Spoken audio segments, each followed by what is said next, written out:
era of the minivan continues to fade away here in the United States, the dawn of the three-row crossover has been exploding in this market. There are just so many amazing competitors, it can be often a little difficult to choose in between some.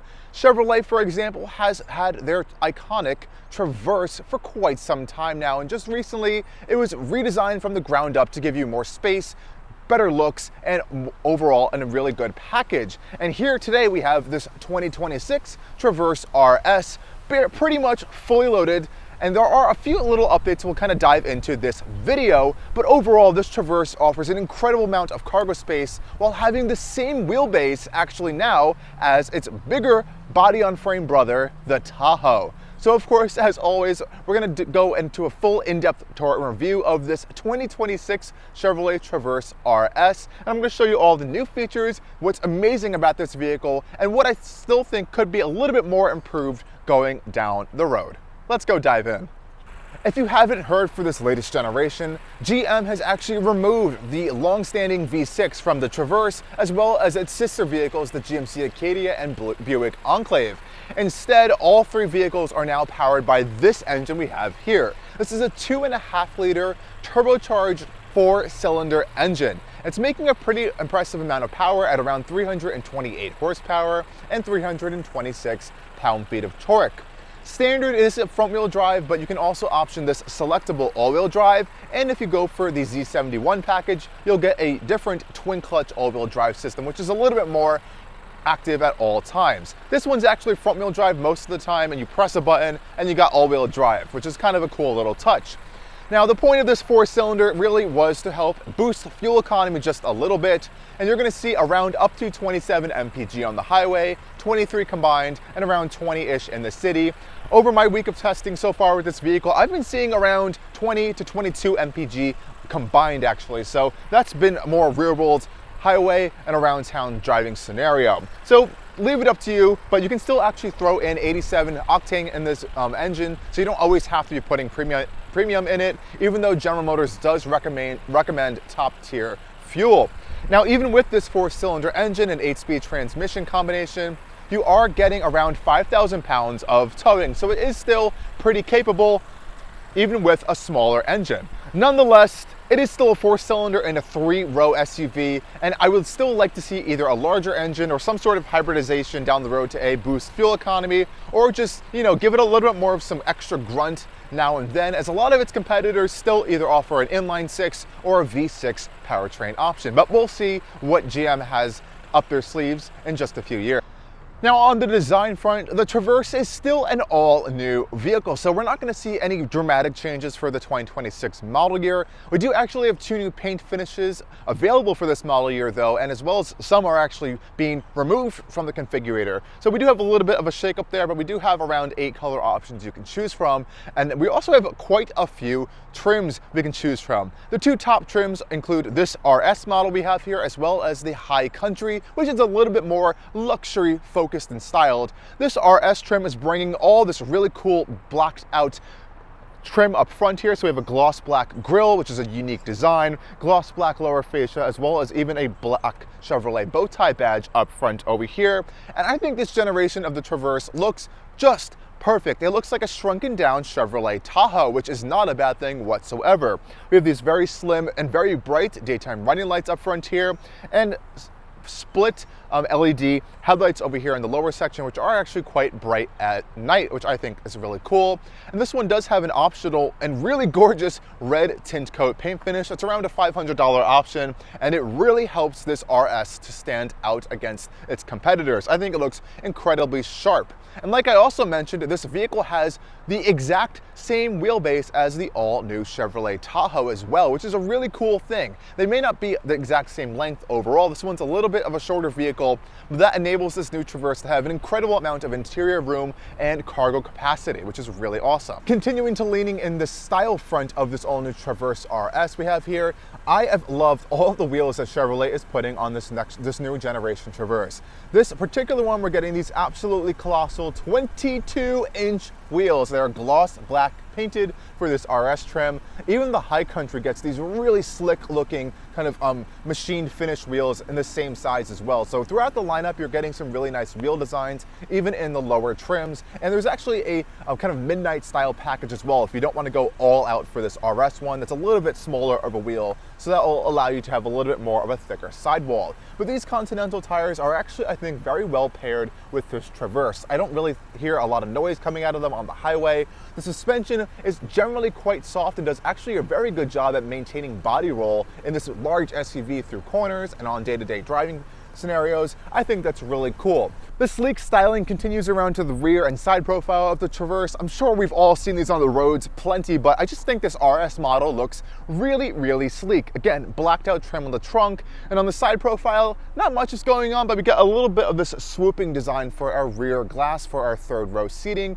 And this one does have the really colossal, actually, panoramic glass roof, which is around a $1,500 option. Before we pop open this trunk, again, I love to point out the quad exhaust tips that all three vehicles on this architecture are getting. A really cool touch there. But of course, we can kick to open this tailgate, and we have a full power rear tailgate as well. Pressing a little button here should open this up for us.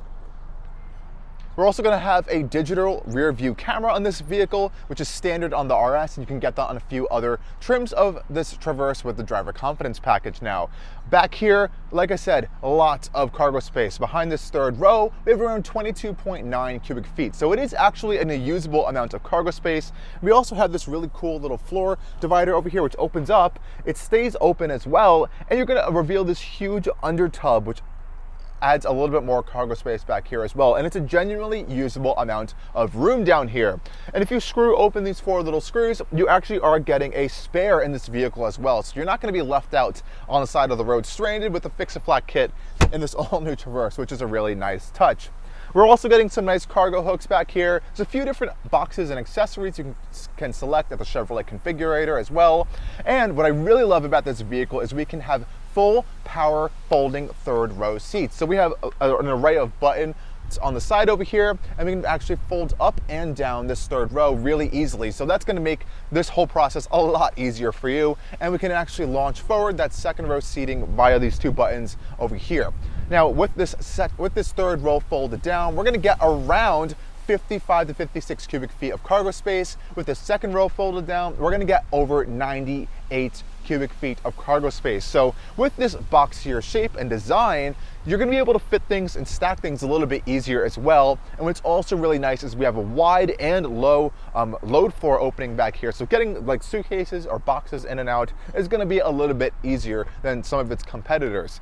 Okay, folks, let's go check out the third row now. Now, I always like to see on these big family SUVs how easy it is to get in the rear seats. And already I'm loving to see that we have keyless access buttons on the rear doors. Again, this makes it really easy to just open this door, especially if you're holding bags or a child. Definitely a nice touch there. Thank you, Chevrolet, for that. Popping open our rear door, I also love to see how wide this rear door opens. Easy. Now let's see how you get into the third row, and thankfully it's such an easy process here. As you see on the seat over here in the lower portion, we have reclining adjustment, manual adjustment over here to move it forward and back, and we just press this little and hold this button, and the seat should launch forward for us just like this. And now we have a pretty wide opening to get into that third row. Let's go see if I can fit there as a 6-foot-tall adult. Getting into the third row, we have a little bit of a step in height here, and since this kind of entry exit way is so boxy, it's pretty easy to get in and out. So I'm going to hop in just like that. I'm going to slide the seat back into place here. So just pull it back, locks into place here, and sitting behind this particular seat, I can actually fit back here pretty well. I have just a little bit amount of foot space actually underneath the seat, which is really nice. And while my knees are touching the back of this padded seat, I'm not incredibly uncomfortable. I have my own USB-C port here, as well as two kind of cup holder style situations, which is nice. And I have this window back here, which I can see out of, so I'm not super cramped. Above me, I do have two air vents, which is a nice touch, and some pretty bright LED interior lights, so it's not too dark back here as well. And since this is a true kind of 3-passenger third row, I could sit in the center over here and actually have two full-size people right next to me, which is a nice touch. The seats themselves are pretty comfortable actually, and they have a nice amount of back support vertically, even though there's no kind of bolstering. And we do have headrests that do fold down, which is a nice touch as well. Even for this middle seat as well, there's a little bit of a headrest, and we have a child or an additional seatbelt actually back here for this second row passenger. So that's a nice safety touch there as well. And of course, you can just kind of climb through this second row to escape, but we can also just press this button right here to get out.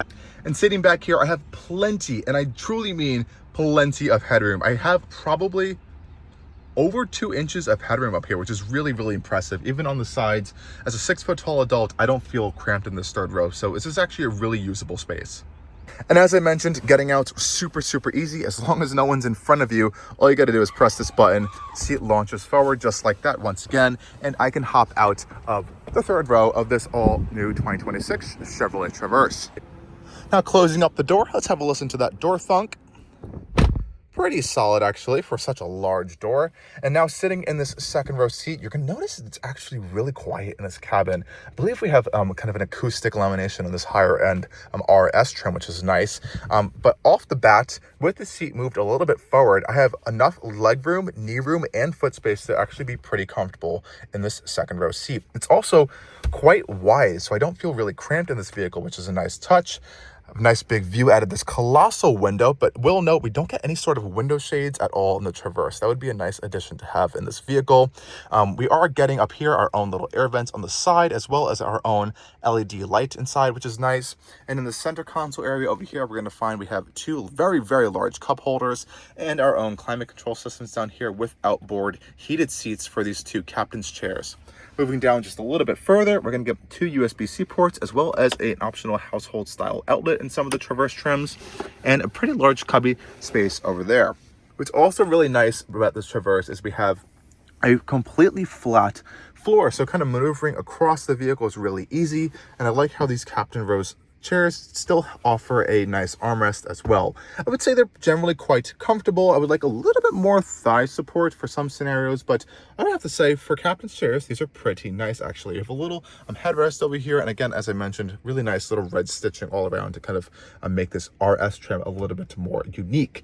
And above us, we have the optional $1,500 panoramic glass roof, which I think is worth every single penny because it helps to open up this cabin, and we get a power shade so we can actually close it when it's really hot out, which is a nice touch here. And it does still open, which I really, really love.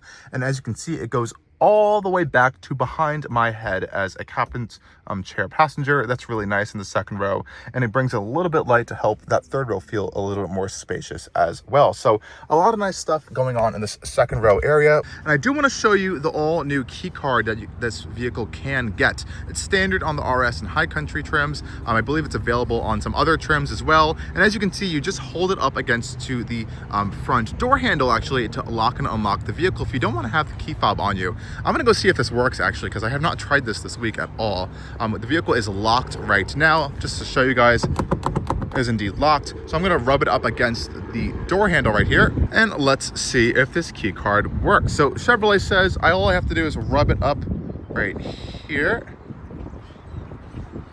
Oh, and the car just unlocked actually. So it does indeed work, and you are able to use this to lock the vehicle as well. And it just locked right there. So it looks like you have to put it right in the center of the door handle right there, which is pretty cool. Hopping inside. Now, as you can see, I've used the key card to get in the vehicle. So it says I have 2 minutes now to start the vehicle. Otherwise, it will time out with the key card. So keep that in mind if you're using it. You don't have to put it anywhere. And we have our start stop button right here. Let's press it to start it up. And it works. Okay, so the only key card is actually a nice handy feature on this 2026 Chevrolet Traverse.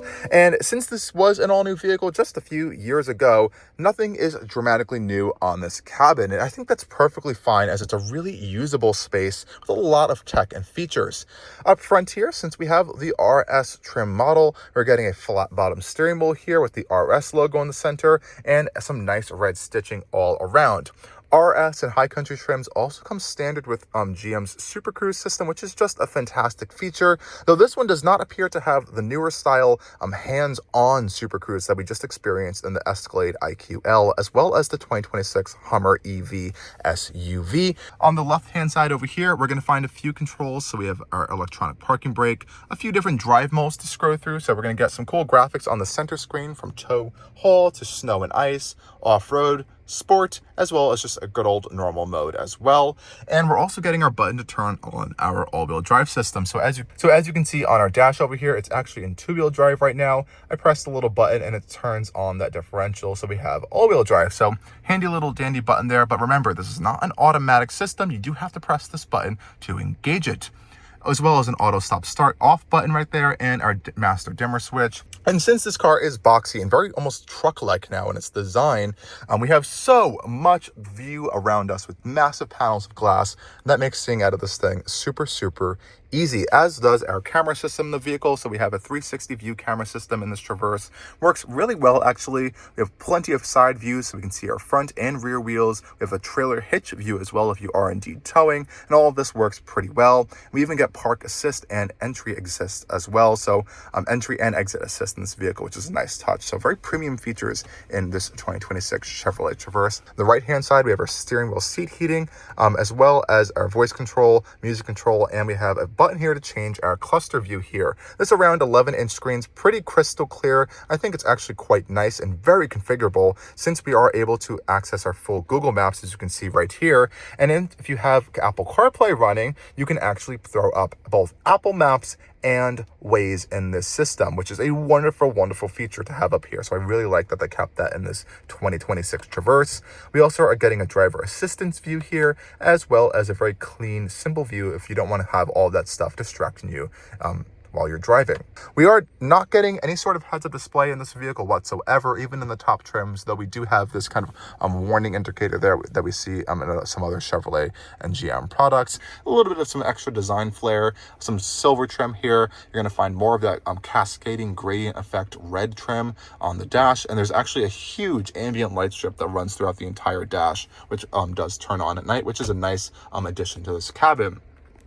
We do have a good old traditional glove box as well, which is actually quite a huge storage space. I do like that. It's not felt lined at all, but I think it's really nice to have all the storage in this vehicle here. And speaking of storage, we are getting a huge center console area over here in this floating center console, so you can kind of stuff a lot of stuff under here if you do need to.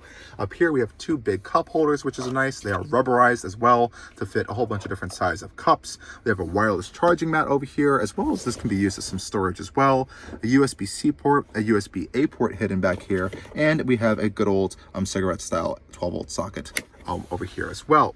In this little center console piece, you can open this up, which will reveal a little bit of some additional space here, which has a rubber lining to it. And our armrest itself is a little bit squishy, which is nice to see. Has some nice design around it and opens up pretty easy. So we have a multi-layered storage over here. So we have this little rubber mat over here for this removable upper storage tray.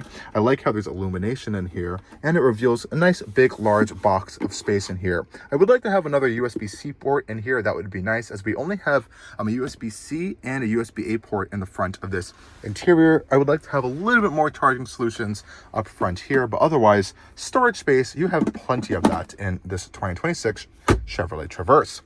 And I like how they still included this sunglass port up here, which is felt lined so they don't get scratched up, and has a little bit of this nice little aviator style sunglass icon on it, which is a cool little touch.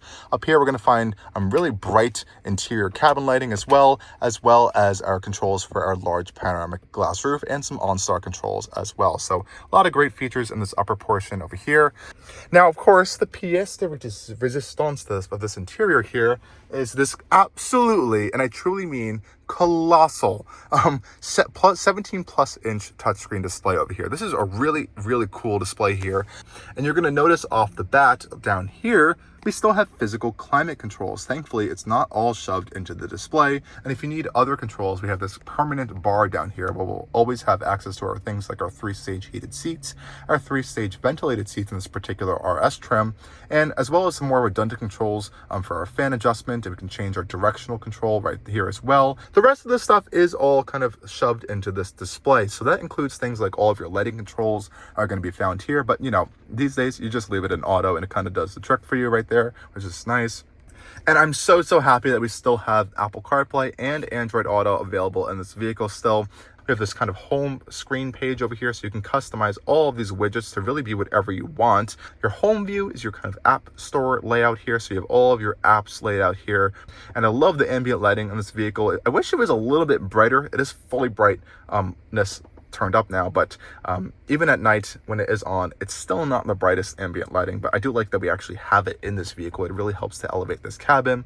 We can log into the Google Play Store and download a whole bunch more apps into this vehicle. So Google Maps is built in as your standard navigation system here, and as you can see, it takes up the whole display. It's very quick and snappy as well. And the final piece of this infotainment system, which is really cool, is this floating volume knob here. I like how they do this here. It's a physical volume knob, but as you can see, it's kind of floating into this display over here, and you can see it has some cool animation. And we have this kind of haptic touch button over here to mute our system whenever we want. So you touch it like that to mute and unmute, and if you hold that down, you can kind of do a soft reset of the system.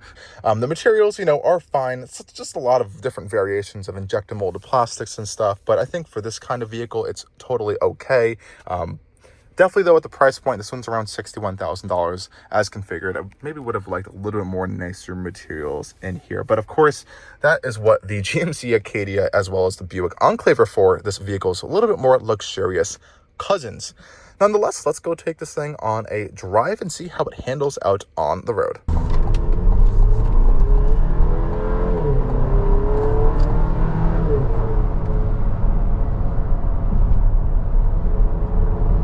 Coming to a stop here, auto start stop does activate really smoothly actually, and you can disable it by pressing that button right there, and it's incredibly smooth. I don't even feel any sort of vibrations in my footwell, which is really nice. Acceleration from this turbocharged 4-cylinder engine, it's a 2.5 liter, is actually pretty smooth in all, you know, daily driving scenarios. There's only some aspects, which when we'll get to the highway, you'll see, you really do got to put your foot in it for some things, even though it has well north of 300 horsepower, which is pretty interesting. Steering is quite heavy and chunky. It reminds me of like a Tahoe in that aspect. It feels very truck-like. So if you really are looking for a 3-row family SUV that's a unibody architecture and not a full-sized truck, this kind of drives like that. It's a little bit lower to the ground, obviously, but the steering kind of gives that larger vehicle impression. It kind of gives a little bit more of a sense of stability, I would say. And since this vehicle has such a large footprint on the road, it feels pretty planted in all scenarios. Going over bumps, it's pretty well damped in this cabin. I would have to say overall it's pretty comfortable. A little bit on the firmer side. Damping's pretty good, but these 22-inch wheels do get in the way sometimes of kind of letting a little bit some of the bumps into the cabin. But of course, this is a top trim Traverse spec. If you hear some rattling around, that actually is the lower part of the seat belt. It's kind of bouncing around down there. There is some felt lining actually on it, but it looks like it doesn't extend high enough, and it still hits the plastic side of the seat and kind of rattles around. So I've been dealing with that the whole week.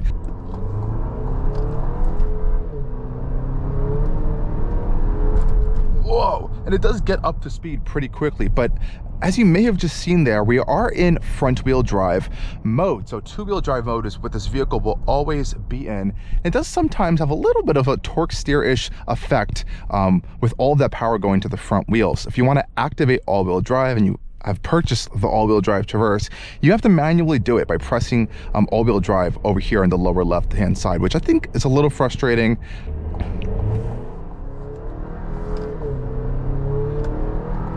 And this 4-cylinder, you know, some 4-cylinders, and we just got out of a, I would say almost a competitor to this vehicle, the Infiniti QX60, which has a 2-liter 4-cylinder. This 2.5 liter has a little bit of a deeper, raspier, I wouldn't say raspy in a bad way tone, but a little bit more of a throatier note to it. Definitely a unique sounding engine. Is it amazing sounding. I don't know, I wouldn't put it in that aspect, but there's a little bit more of some character to it than that Infinity's 2-liter 4-cylinder that we just got out of.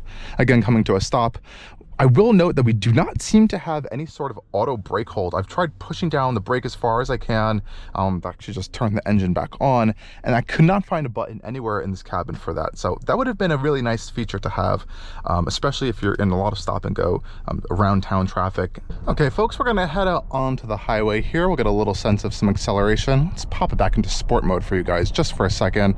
I'll pop it into all-wheel drive just so you can see how quickly it can actually transfer into all-wheel drive. It literally took, I don't even think 5 seconds. It's automatically in all-wheel drive mode for us, and acceleration doesn't feel too different. You do feel a little bit less wheel slip if there's a wet scenario on the front wheels, obviously, since more power will be going to the rear. But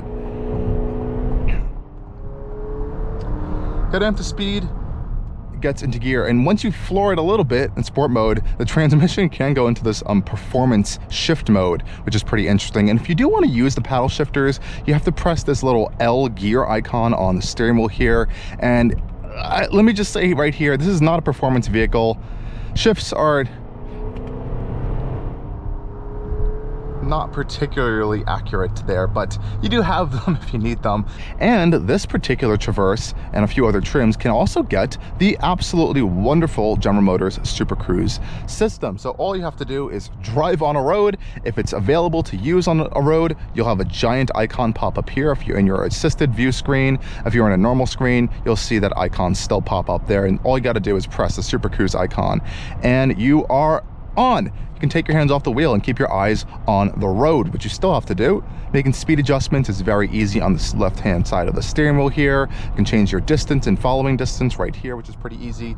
And I believe you can go into a regular cruise control mode as well if you don't want to be in hands-free driving. But as we've seen on all General Motors products with Super Cruise, it works like a charm. I've personally traveled well north of like 20 miles on Super Cruise with very, very minimal intervention, really only when there's like a construction zone or anything.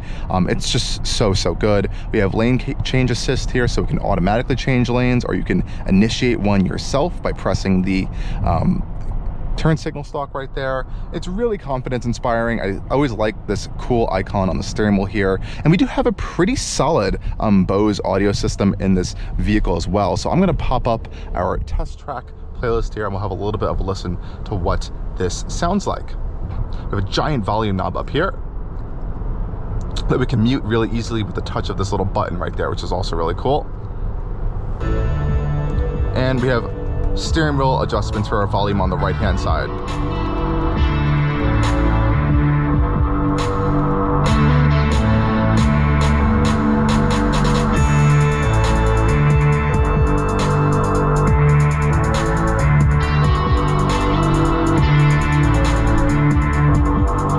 And we'll mute it there like that. So a little bit of some rattling at the higher volume levels on some of these panels down here I just noticed, but otherwise it's a pretty clear, good run-of-the-mill Bose premium audio system.